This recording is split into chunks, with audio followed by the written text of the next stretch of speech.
Halo teman-teman, perkenalkan nama saya Christina Sofia Lekatompisi dari program studi Sistem Informasi kelas 2D. Di sini saya akan menjelaskan tentang tugas dari mata kuliah konsep sistem informasi. Topik yang akan saya bahas di sini tentang rancangan bangun sistem informasi bimbingan belajar berbasis web.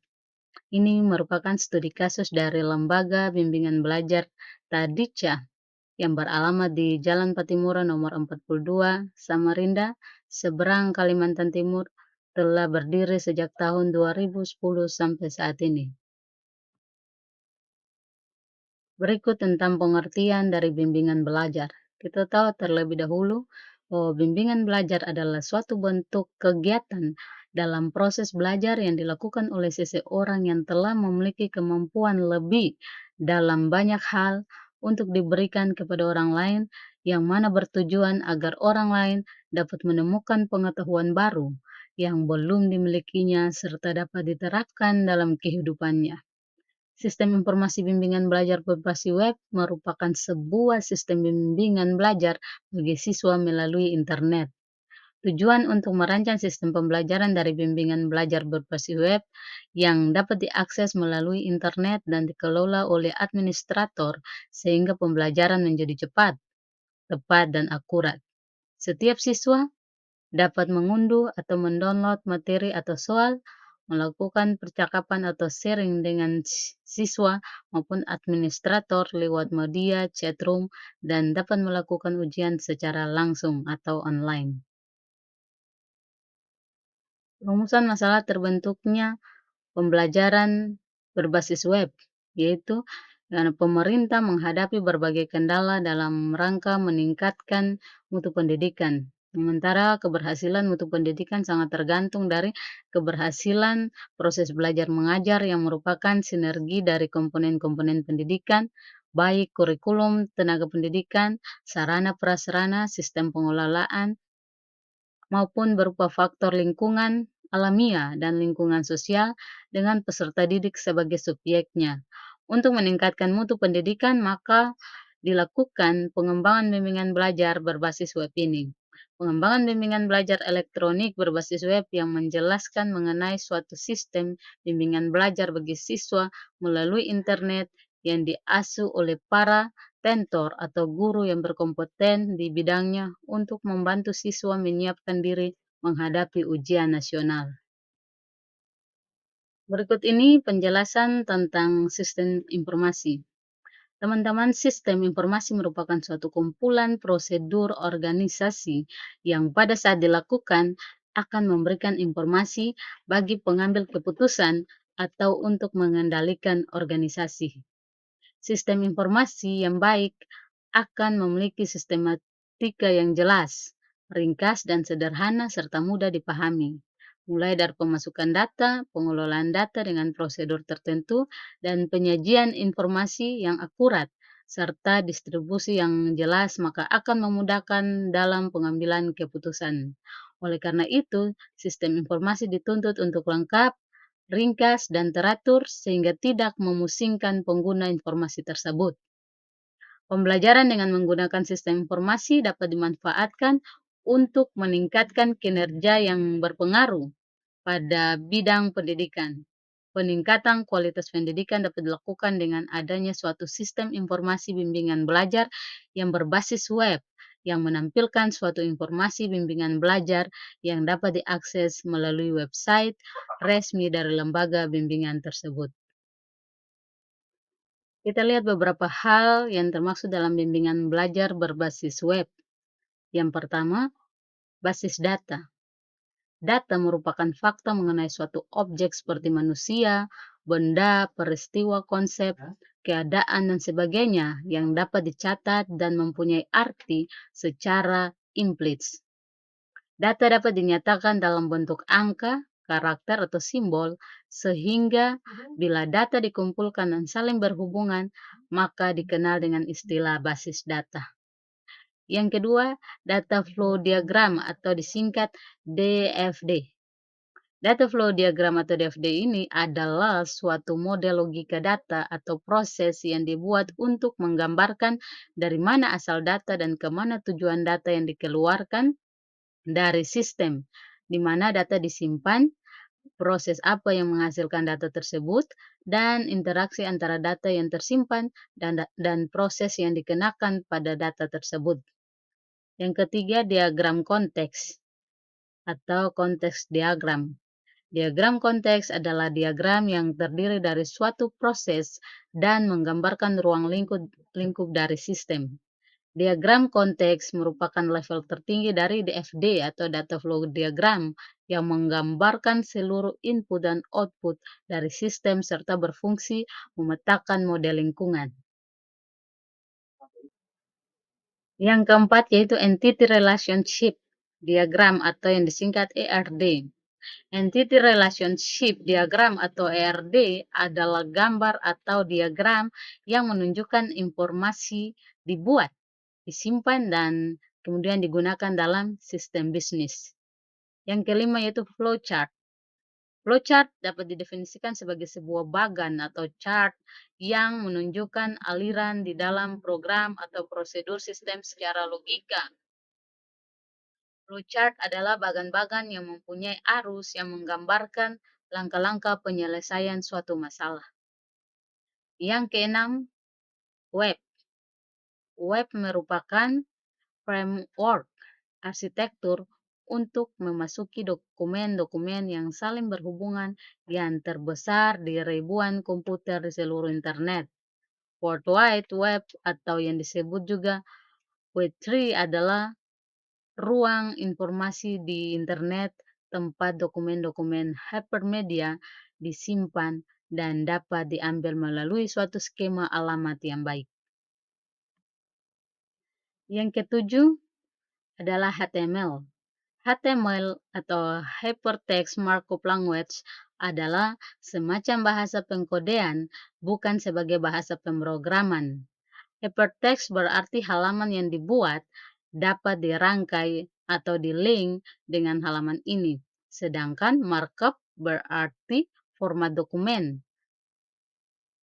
Jadi Hypertext Markup Language kurang lebih berarti bahasa pemrograman untuk membuat halaman yang dapat di-link. Yang kedelapan adalah SQL. SQL merupakan singkatan dari Structured Query Language. SQL adalah bahasa yang digunakan untuk berkomunikasi dengan database. SQL merupakan bahasa komputer standar ANSI atau American National Standard Institute. Bahasa ini merupakan standar untuk Relational Database Management System atau RDBMS. Yang kesembilan, MySQL. MySQL adalah database yang menghubungkan skrip PHP menggunakan perintah query dan escape karakter yang sama dengan PHP. MySQL merupakan database server di mana pemrosesan data terjadi di server dan klien hanya mengirim data dan memindah data. Pengaksesan dapat dilakukan di mana saja dan oleh siapa saja dengan catatan komputer telah terhubung ke server. Yang terakhir yaitu yang ke-10 PHP. PHP adalah bahasa server-side programming yang powerful untuk membuat halaman web yang dinamis dan interaktif. Sintak PHP mirip dengan bahasa Perl dan C. PHP biasanya sering digunakan bersama web server Apache di beragam sistem operasi. PHP juga mensupport ISAPI dan dapat digunakan bersama dengan Microsoft IIS di Windows. Itulah 10 hal yang menyangkut dalam bimbingan belajar berbasis web. Kita masuk pada deskripsi sistem. Website sistem informasi bimbingan belajar Tadija ini terdiri dari 2 halaman utama yaitu halaman untuk user dan halaman untuk administrator. Halaman admin berguna untuk memantau dari keseluruhan halaman web di samping untuk melakukan proses mengupdatekan informasi. Pada sistem ini, hanya administrator dan siswa yang terdaftar dalam mengakses website sistem informasi bimbingan belajar di Tadica, sedangkan mentor tidak melakukan proses penginputan data soal secara langsung, namun melalui administrator yang bertugas melakukan pembaruan informasi pada website. Perancangan sistem. Perancangan sistem dibedakan menjadi beberapa bagian yang sesuai dengan tahapan-tahapan yang diterapkan pada metode perancangan, yaitu yang pertama, Entity Relationship Diagram atau disingkat ERD. Penyajian RD ini dari Sistem Informasi Bimbingan Belajar berbasis web pada Sistem Informasi Bimbingan Belajar di Tadika memiliki tabel yang saling berkaitan, yaitu tabel siswa, tabel kelas, tabel soal, tabel mata pelajaran, tabel ujian, tabel pertanyaan, tabel pilihan, tabel download, tabel post, tabel chat, dan tabel admin. Yang kedua, konteks diagram atau diagram konteks. Diagram konteks ini menjelaskan gambaran umum mengenai sistem yang akan dibuat. Pada diagram tersebut ada dua entitas yang terlibat dalam sistem ini, yaitu siswa dan administrator. Pada sistem informasi bimbingan belajar di Tadika terdapat dua entitas yang menggunakan sistem ini, yaitu siswa dan administrator. Siswa dapat melakukan pengisian identitas pada saat pendaftaran, ujian online, download soal, dan melakukan percakapan di chat room. Sedangkan administrator melakukan penginputan data-data, yaitu data siswa, data kelas, data mata pelajaran, data soal, data berita, data artikel, data download, dan melakukan percakapan di chat room. Yang ketiga yaitu Data Flow Diagram atau DFD level 0. Pada DFD level 0 ini menjelaskan tentang penggunaan sistem dan proses-proses yang terjadi pada sistem informasi ini. Siswa melakukan pendaftaran dengan mengisi identitas yang akan masuk di data siswa. Setelah melakukan pendaftaran, maka siswa dapat melakukan proses login. Apabila sesuai dengan data yang terdapat di data siswa, maka proses login telah berhasil. Apabila siswa telah berhasil login ke sistem, maka siswa dapat melakukan ujian online yang mengambil soal dari data soal. Administrator melakukan proses login di sistem. Apabila login berhasil, maka administrator dapat melakukan update informasi di data download, data chat, data soal, data siswa, dan ujian yang akan ditampilkan pada siswa sebagai user. Yang keempat yaitu data flow diagram atau DFD level 1. DFD level 1 ini terdapat beberapa proses penting yang akan dijelaskan, yaitu proses daftar, proses login siswa, proses ujian online, dan proses update. Yang pertama, DFD level 1 proses daftar. Proses daftar dilakukan oleh siswa. Registrasi dilakukan agar data-data atau identitas siswa tersebut tersimpan dalam data siswa. Siswa akan mendapatkan informasi registrasi dari sistem. Registrasi dilakukan agar siswa bisa melakukan login untuk mengakses sistem informasi bimbingan belajar. B yaitu DFD level 1 proses login siswa. Proses login siswa ini yaitu siswa mengisi form login yang telah disediakan oleh sistem. Siswa menginputkan username dan password. Selanjutnya siswa mendapatkan konfirmasi login. Jika siswa tersebut sudah melakukan registrasi, maka login akan berhasil. C. DFD level 1 yaitu ujian online. Proses siswa yang telah melakukan login dan terverifikasi oleh sistem dapat melakukan ujian online di mana soal berasal dari data soal. Setelah melakukan ujian online, akan ditampilkan hasil nilai ujian yang dapat dilihat oleh siswa. D. DFD level 1 yaitu proses update. Proses update yang dilakukan oleh admin. Admin menginput data pada beberapa masukan yaitu post, kelas, mata pelajaran, pertanyaan, dan pilihan yang selanjutnya data-data tersebut akan tersimpan di data OTS. data kelas, data mata pelajaran, data pertanyaan, dan data pilihan. Proses update dilakukan untuk memperbaharui data-data sehingga informasi yang ditampilkan sistem merupakan informasi yang valid. Kita lanjut pada yang kelima yaitu flowchart. Teman-teman, ada pun perancangan sistem informasi bimbingan belajar berbasis web melalui flowchart. A. Flowchart siswa. Jadi seorang siswa hanya memiliki hak akses untuk melihat data dengan melakukan login melalui proses login terlebih dahulu. Apabila data password yang dimasukkan sesuai dengan data password yang ada dalam database, maka siswa yang melakukan login akan dibuka. Pada halaman tersebut terdapat beberapa link yang mengarah pada menu untuk melihat beranda, berita, artikel, profil, chatroom, ujian online, dan download. Setiap siswa hanya dapat melakukan ujian online sesuai dengan data kelas masing-masing. Setelah siswa selesai melihat informasi tersebut, siswa dapat melakukan logout untuk keluar dari halaman. B. Flowchart administrator.